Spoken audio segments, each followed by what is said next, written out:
بسم اللہ الرحمن الرحیم۔ سامعین حضرات السلام علیکم۔ آج میں آپ کے سامنے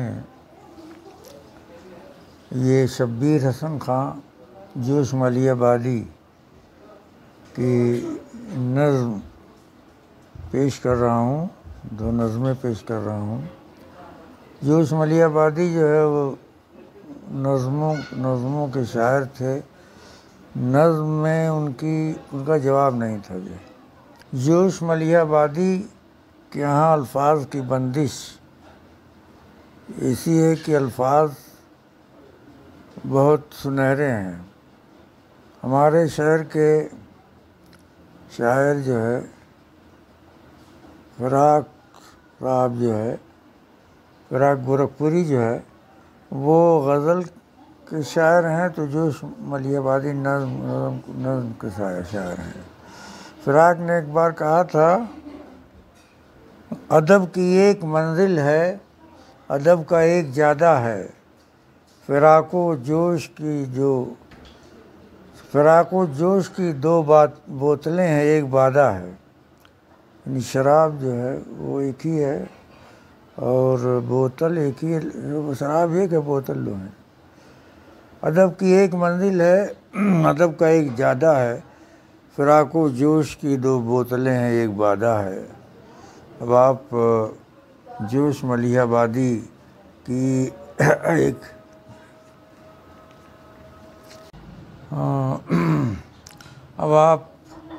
جوش ملی آبادی کی مشہور نظم مولوی سماعت فرمائیں۔ یہ مولوی صاحبان سے معذرت کے ساتھ۔ ہوئی ایک مولوی سے کل ملاقات، شبیہ قبہ و تصویر منبر، وہی ہوں گے جو فردوس بری میں خدا کے فضل سے حوروں کے شوہر، امامہ برسر و مسواک در جیب، اٹنکا پائے جامہ دلک دربر، حنا سے ریش سرخ آنکھوں میں سرما، حنا مانے مہندی ہوتا ہے، حنا سے ریش داڑھی سرخ، حنا سے ریش سرخ آنکھوں میں سرما، لٹیں مہکی ہوئیں زلفیں معطر، جھکے شانے پہ جو چوخانے کا رومال،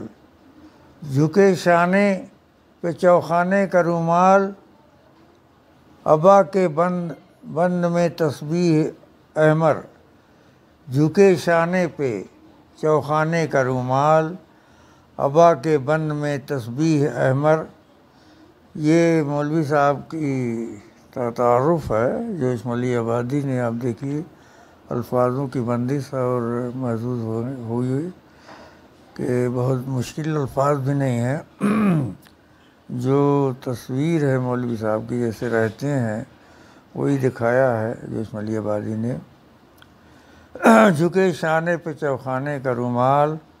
عبا کے بند میں تسبیح احمر، کشادہ صدر اور کوتاہ گردن، کشادہ صدر کہتے ہیں، کشادہ صدر اور کوتاہ گردن، شکم پرروب، شکم مانے پیٹ ہوتا ہے، شکم جو ہے وہ پرروب کہا گیا ہے۔ بہرحال چونکہ گوشت تو زیادہ کھاتے ہیں مرغے کا، بکرے کا، تو وہ شکم جو ہے، پیٹ جو ہے اسے بڑھ جاتا ہے۔ کشادہ صدر اور کوتاہ گردن، شکم پرروب قد رشک صنوبر، لٹیں بکھری ہوئیں آنکھوں پہ اینک،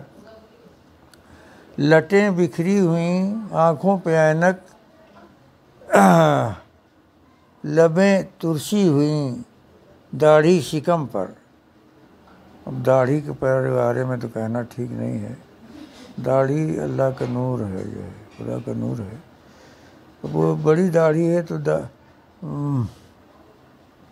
لبیں ترشی ہوئی داڑھی شکم پر، مطلب بڑی داڑھی ہے جو پیٹ تک آ جاتی ہے، اللہ معاف کرے۔ ابا عناب گوں دھانی امامہ، ابا عناب گوں دھانی امامہ، امامہ جو ہے جو رومال ٹائپ ہے وہ دھانی ہے، دھانی امامہ، ابا عناب گوں دھانی امامہ، امامہ جو سر پہ باندھتے ہیں وہ ہے۔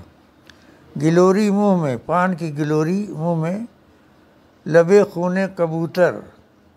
لب جو ہے وہ ظاہر ہے کہ گلوری ہے یہ پان کی، تو لب جو ہے وہ خون کبوتر، ظاہر ہے خون کبوتر خون، اسی سے خون لال ہوتا ہے، تو اس طرح سے لالی لی ہوئی لب، گلوری منہ میں، گلوری منہ میں لب خون کبوتر، جبیں کا داغ ایک دہکی ہوئی رات، جبیں کا داغ، بھائی ظاہر ہے داغ کیسے پڑے گا، ظاہر ہے کہ جب آدمی نماز پڑھتا ہے جبیں کو سجدے میں لاتا ہے تو اس پہ جو ہے جبیں پہ داغ پڑ جاتا ہے۔ یہ قرآن پاک میں آیا ہے کہ یہ وہ لوگ ہوں گے ان کی جبیں پہ جو ہے وہ داغ ہوگا، وہ اللہ والے ہوں گے، جو ہے اللہ والے ہوں گے، ان کے جبیں پہ جو ہے داغ ہوگا، یعنی نماز کا نشان ہوگا۔ تو یہ جو اسماعیلی آبادی نے کہہ دیا ہے، بہرحال میں اس کو پڑھ رہا ہوں، چونکہ انہوں نے لکھا ہے تو پڑھ دے رہا ہوں۔ مولوی صاحبان سے جو ہے میری جو ہے وہ ہے کہ تو یہ زمیں کا داغ ایک دہکی ہوئی رات، کمر کا گھیر ایک سمٹا سمندر، سمندر پھیلا ہوا رہتا ہے تو سمٹ جائے تو وہ اب کہا ہے کہ کمر کا گھیر جو ہے ایک سمٹا سمندر، یعنی کمر جو ہے بہت وہ موٹی ہے، جو ہے کمر زیادہ موٹی ہے۔ جبیں کا داغ ایک دہکی ہوئی رات، کمر کا گھیر ایک سمٹا سمندر، بتوں کی چاہ میں ہم رشک مجنوں، بتوں کی چاہ میں ہم رشک مجنوں، خدا کے عشق میں وہ دیو پیکر، خدا کے عشق میں وہ دیو پیکر، وضو کے فیض سے شاداب داڑھی، وضو کے فیض سے شاداب داڑھی۔ تو یہ چیز جو ہے وہ مولوی حضرات کی اچھائیاں ہیں، میں سمجھتا ہوں یہ ان کی جو تعریف ہے سمجھیے، لیکن تھوڑا سا طنز شامل ہے، تھوڑا سا۔ اب ظاہر ہے کہ اب شاعر ہیں، شاعر نے کہا تو وہ نصاب میں آیا ہے، بی اے کے نصاب میں جو اردو کے جو ہے، تو وضو کے فیض سے شاداب داڑھی، خدا کے خوف سے چہرہ گلیتر، سجود بے ریا تھے، سجود بے ریا ماتھے کی بندی، درود باشفا ہونٹوں کا پاؤڈر، درود باشفا ہونٹوں کا پاؤڈر، اوامر کی ثنا ہج و نواحی، ہجو کرنا کسی کی برائی کرنا جو ہے، اوامر کی ثنا ہج و نواحی، حدیثیں بردباں، جو حدیث بردباں ہو وہ اللہ کا بندہ ہی تو ہوگا، اللہ کا ماننے والا، حدیثیں بردباں، قرآن ازبر، قرآن کا جو پڑھنے والا ہوگا جو ہے، ابھی وہ حافظ بھی کہہ سکتے ہیں، ازبر ہے جب، تو عوامر کی ثنا ہج و نواحی، حدیثیں بردباں قرآن ازبر، ارم کے تذکرے کس کس مزے کے، ارم کہتے ہیں جنت کی طرف اشارہ ہے کہ ارم کے تذکرے کس کس مزے سے، حنائی ریش مٹھی میں پکڑ کر، ریش میں داڑھی ہوتا ہے، حنائی ریش داڑھی جو چونکہ وہ مہندی سے لالی لی ہوئی ہے، تو حنائی ریش مٹھی میں پکڑ کر جو ہے، جبیں گہوار انوار یزداں، زباں آئین خلق پیمبر، جبیں گہوار انوار یزداں، زباں آئینہ خلق پیمبر، مگر آنکھوں میں ہنگامے تبسم، مگر آنکھوں میں ہنگامے تبسم، ریا کی چشمکیں اللہ اکبر۔ اب یہاں جو اس ملیح آبادی نے ریا میں دکھاوا ہوتا ہے، ریا کی چشمکیں اللہ اکبر، ریا میں دکھاوا ہوتا ہے تو مولوی صاحبان دکھاوا نہیں کرتے۔ یہ میرے خیال میں کی تعریف ہے جو طنز کے طور پہ ہے، اللہ ہمیں معاف کرے جو ہے میں پڑھ رہا ہوں، لیکن جو اس ملیح آبادی نے یہ مولوی صاحب کی وہ بیان کی ہے وہ میں نے پڑھ دیا۔ اور اس کے بعد دوسری نظم ہے یہ جو اس ملیح آبادی کی شکست زندہ کا خواب، یہ بھی سماعت فرمائیں۔ کیا ہند کا زندہ کانپ رہا ہے، گونج رہی ہیں تکبیریں، زندہ مانے ہوتا ہے یہ جہاں قید ہوتے ہیں۔ کیا ہند کا زندہ کانپ رہا ہے، گونج رہی ہیں تکبیریں، اکتائے ہیں شاید کچھ قیدی اور توڑ رہے ہیں زنجیریں، دیواروں کے نیچے آ کر یہ جمع ہوئے ہیں زندانی، زندانی جو زندہ میں ہے قید میں ہے، وہ دیواروں کے نیچے آ کر یوں جمع ہوئے ہیں زندانی، سپنوں کے تلاطم بجلی کا، سپنوں میں تلاطم بجلی کا، آنکھوں میں جھلکتی شمشیریں، بھوکھوں کی نظر میں بجلی ہے، توپوں کے دہانے ٹھنڈے ہیں، بھوکھوں کی نظر میں بجلی ہے، توپوں کے دہانے ٹھنڈے ہیں، تقدیر کے لب کو جنبش ہے، دم توڑ رہی ہیں تدبیریں، آنکھوں میں گدا کی سرخی ہے، بے نور ہے چہرہ سلطان کا۔ اب یہ دیکھ کے جو ہے جو قیدی جب اس طرح سے وہ کر رہے ہیں، قیدی جو ہے وہ تو اس طرح سے جو سلطان ہیں، جو سلطان ہے پہلے بس بادشاہ ہوتے تھے تو قید لوگوں کو قید کرتے تھے، ان کے خلاف اگر کوئی بولتا تھا تو وہ جو ہے جب وہ اس پر آ گئے کہ ہم بغاوت کر دیں گے تو کہہ رہے ہیں کہ آنکھوں میں گدا کی سرخی ہے، بے نور ہے چہرہ سلطان کا، تقریب نے پرچم کھولا ہے، سجدے میں پڑی ہیں تعمیریں، کیا ان کو خبر تھی زیر و زبر رکھتے تھے جو روح ملت کو، ابلے کے زمیں سے مارے سیا برسیں کی فلک سے شمشیریں، کیا ان کو خبر تھی سینوں سے، کیا ان کو خبر تھی سینوں سے جو خون چرایا کرتے تھے، یعنی ان بادشاہوں کو خبر نہیں تھی کہ یہ قیدی جو ہے جو بالکل کہا ہے اس میں کہ بھوک کی بھوکے ہیں جو ہے اس طرح سے یہ بغاوت اتر آئیں گے، تو کیا ان کو خبر تھی سینوں سے جو خون چرایا کرتے تھے، ایک روز اسی بے رنگی سے جھلکیں گی ہزاروں تصویریں، کیا ان کو خبر تھی ہونٹوں پر جو کفل لگایا کرتے تھے،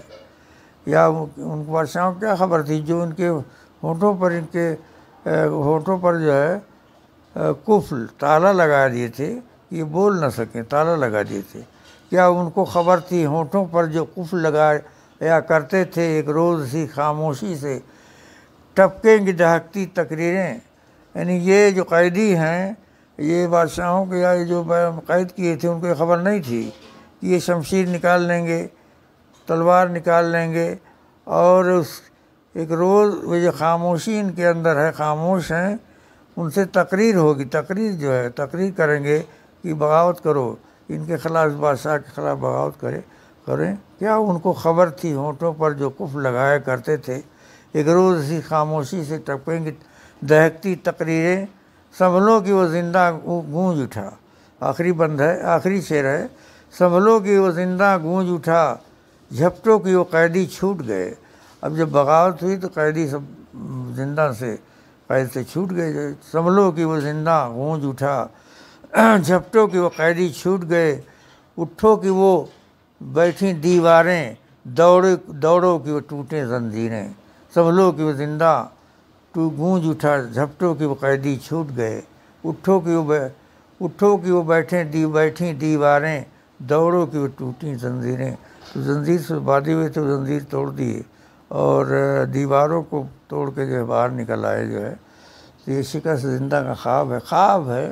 ظاہر ہے کہ اس طرح جو قیدی ہوتے ہیں وہ مشکل، لیکن یہ ہندوستان کی آزادی میں